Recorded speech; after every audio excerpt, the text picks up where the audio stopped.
think I'd have to warn all of you already that you can expect a long intro, and I'm sorry for that, but it's the first episode after all, so I'd rather do it now so that I can avoid it in future episodes. I could then just go straight to the point. For those who have less patience, this video does have timestamps, so you can just skip ahead if that's what you'd like to do. Now, to briefly sum it up for the newcomers, the Explaining Pokemon Evolution series will be all about the explanation of what the Pokemon in question is all about. I'm not talking in terms of, powers like we see in countless other YouTube channels. No, what I want to do here is take my time to explore these little adorable creatures that exist in now over 5 generations already. There are plenty of them, and I would say that they do deserve a type of attention that is not just a summation of what they can do in the battlefield. I hope I can show you that there is more to those creatures. I hope I can show you that the Pokemon developers have put way more work than you would have initially imagined. I'm trying to bring you guys together to sort of escape the rush inside planet Earth and let you reflect on something that you might find a bit interesting than just those daily routines. Anyway, this is the end of the introduction. I'm sincerely hoping that you guys will walk along with me on this journey, and if I'm making mistakes or forget something in my research, please make sure to correct me in the comment section, and know that I'm always certainly open for constructive criticism. Also, because I'm a bit obsessed with order, we'll start exploring the Pokemon of Gen 1 first before going to Gen 2. I'm aware that some Pokemon can have an evolution that was introduced in a different generation, so I know that there is probably going to be some going back and forth when it comes to the Pokemon generations. Anyway, may you all enjoy this video. In this video we are going to be talking about probably the most popular Pokemon in the franchise, Pikachu. But before talking about it, we'll first have to get back to its first form, which actually was introduced in the 2nd generation. I'm talking about Pichu, a baby Pokemon. And I say baby because these are Pokemon that are small and obviously cannot breed. The etymology behind Pichu's name is that it is a shortened version of its evolved form Pikachu, and both their names are from 2 different onomatopoeia found in Japanese. Just in case, for those who do not know what onomatopoeia means, it is the formation of a word from a sound associated with its name. In Pikachu's case, the Pika comes from Pika Pika, that is the sound of electricity sparking. So, every time you were to hear the spark of electricity, may that sound remind you of this very video explaining Pikachu's evolution line. The Choo Choo is the sound of a mouse that is squeaking, hence we have the name Pikachu and also the shortened version Pichu. When it comes to the origins and physiology, I admit I've always seen Pichu as a rabbit because of the long ears, but it is based on rodents such as mice. So that appears to be that. Rodent animals can normally be found in great numbers in various areas in our big planet here. So I'm going to assume that a Pichu should also be found in various places. I'm not considering the games here because I know that it is quite uncommon to come across a Pichu. In some, you can only have one via breeding. Now, what is a bit surprising to me, even though in video games it is quite rare to see our little mouse, it appears that the Pichu population is perfectly divided in 50% males and 50% females, and it will be the same division across its evolved form. That is actually quite impressive considering some countries today are camping with significant disproportionate divisions in gender. Last thing I want to add before going to Pichu's behavior, the Pokemon is about 0.3 meter or 1 foot. It's about your average house mouse. I've always loved watching the heights of Pokemon because some are extremely big. I remember when I first saw how big a Gyarados was, I thought to myself, wow, that one is huge. Can't wait to discuss it. If there is one thing I truly love about Pokemon, then it has to be the Pokédex, that little electronic device designed to catalog and provide information regarding the various species of Pokemon in the universe. And that device is always updated, giving us more insights about the Pokemon we are looking for. Now, not that I'm trying to compare here, but from a Digimon point of view, I truly believe that the Digimon universe is lacking its own Digidex, let me call it like that. There probably are as many Digimon as there are Pokemon, and to have a constantly updated archive about the profiles of those creatures could always come in handy to better understand what they are all about. So I took the liberty to read all Pokédex profiles of Pichu and its evolutions to better tell you its behavior, and let me tell you that it was really interesting. You see, Pichu has these round pink sacs on their cheeks, right? these are used to store electricity. Now the thing is, Pichu is still a baby Pokemon, meaning that it cannot store as much electricity as its evolved forms. It doesn't have that skill yet. Now for those who would like to live with one, you should be prepared to be on the receiving end of its electric jolts, because it is not skilled at storing electricity. It can shock itself if any electricity leaks out of its cheeks. It may send out a jolt if amused or startled, so be careful. Any kind of shock can cause it to discharge energy. So clearly, it isn't very good at storing electricity, but then again, it is a baby. It will end up learning it when it grows older. What I liked reading is that Pichu does show very impressive interaction skills with others. For example, when it plays with others, it may short out electricity with other Pichu, creating a shower of sparks. Well, I say interaction skills, but the creation of sparks usually makes them start crying. I would say that there are less chances a Pichu will start crying when they are playing under the sun. That is because it charges itself with electricity more easily on days with thunderclouds or when the air is very dry. That is usually when you are more likely to turn on your home's heating system. When there are thunderclouds or when the air is very dry, that is when Pichu is more likely to have electrical discharges. That about sums it up for Pichu. Pichu's evolution is the well-known Pikachu, literally the mascot of Pokémon. I'd really be surprised if someone today doesn't know Pikachu. You could recognize it from miles away. It is even said that Pikachu has a legitimate shot at the title of most iconic animated character ever. To be honest, please correct me if I'm wrong, but I'm sure Pikachu is more popular than Goku from the Dragon Ball franchise. So knowing that, you can imagine how excited I am to explore Pikachu just to know more about it, so let us do that. We've already discussed where the name Pikachu came from. Remember? Pika Pika, in reference to the sound of electrical sparking? Don't forget to think of this video whenever you hear those sounds. I have the pleasure to announce that all those who ever believed that Pikachu was based on the mouse, and I am including myself, was wrong. Natsuko Nishida, one of the Game Freak employees that helped design the original Pokémon, revealed that Pikachu's initial character design was based on a squirrel and not a mouse as the game suggests. The designer said the following: "At that time I was really into squirrels," said Nishida to Yomiuri in a slightly bizarre interview. "I wanted the character to have puffy cheeks. Squirrel tails are cute, so I wanted it to have a tail. However, I wanted the character to have a lightning element, so I made it shaped like lightning. This might mean that we should, maybe, take the Pokédex entry with a pinch of salt. It's a bit ironic to note that what we thought to be a mouse would actually be a squirrel.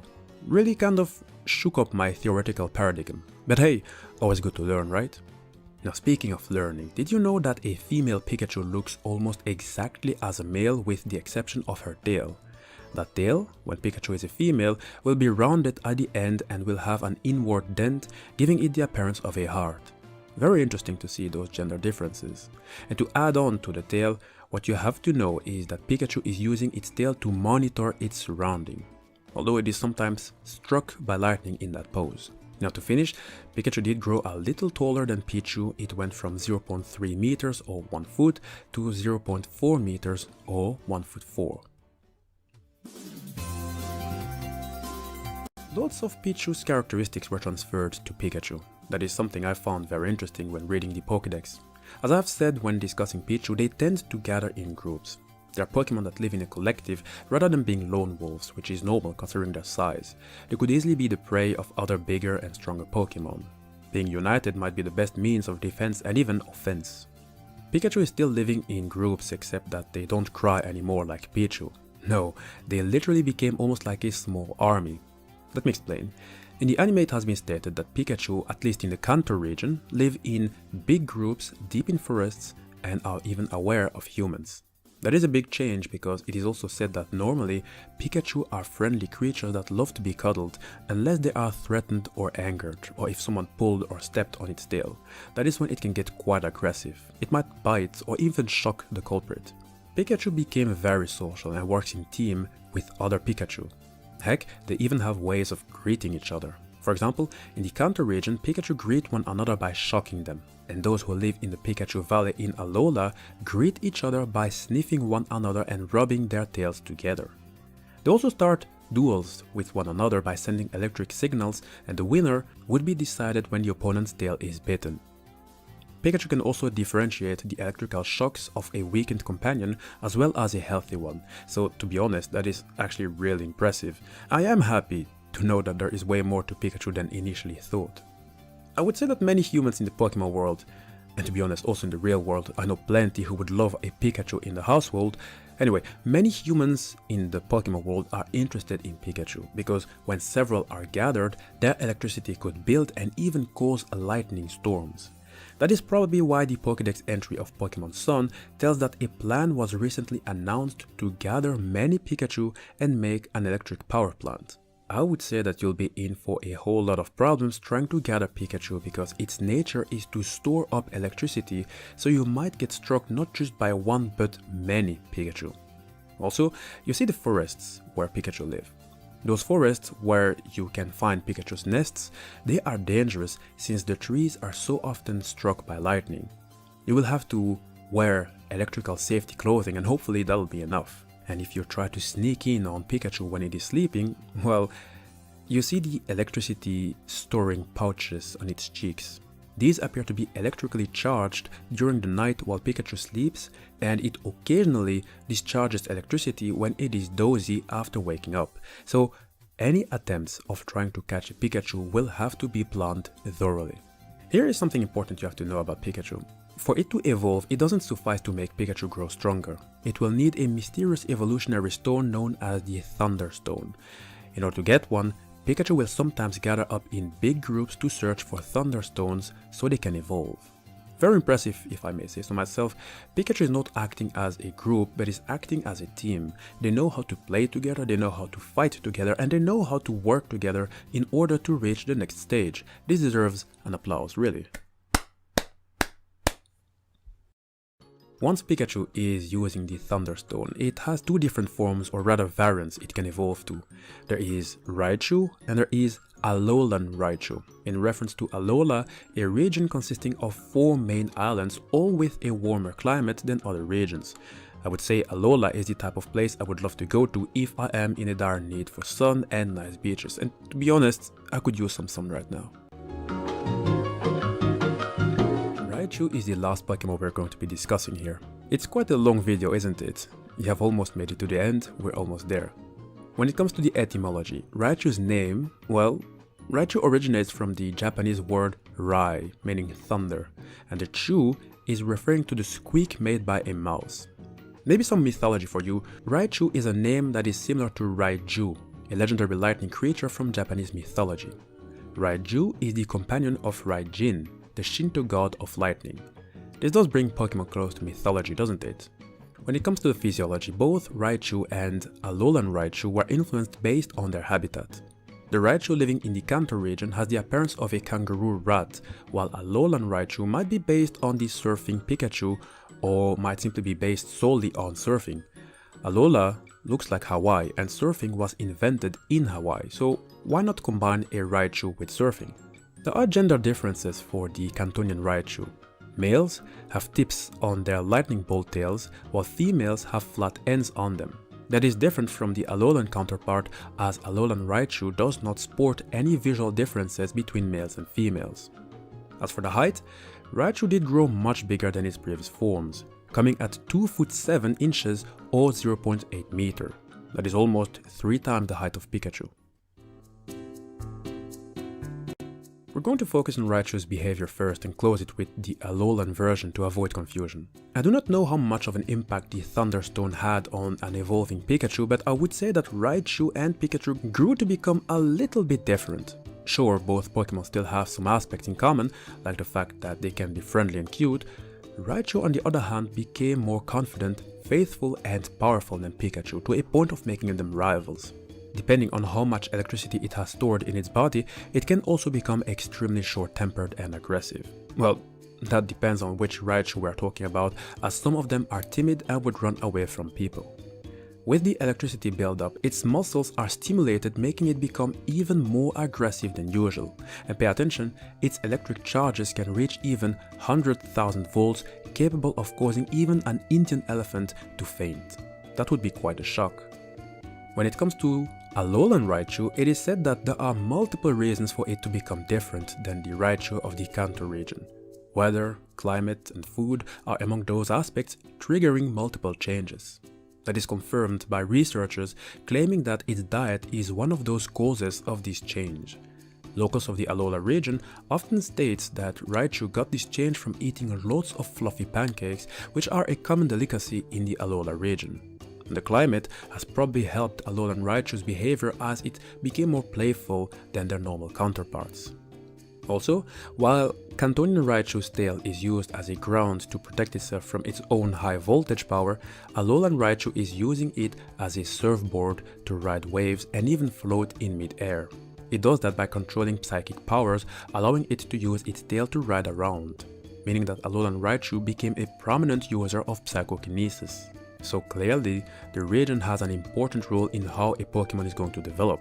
I'm very curious to see how that is going to work for the other Pokémon. Hi guys, we have reached the end of the first explaining Pokémon evolution video. I will be very honest, despite the fact that I have discussed 3 Pokémon, well, if you include Alolan Raichu, you can say 4, I did not quite expect that I would be talking this long. I'm very impressed to be honest, and also very excited to jump to the next Pokémon. I can understand why the franchise has so much success. It is big, and despite having complicated issues, it has still found a way to remain simple on the most important aspects. The Pokédex helped a lot on that. If you guys enjoyed this video, please make sure to give me your feedback in the comment section. Do you want it to be much shorter, or should I include something extra? Let me know.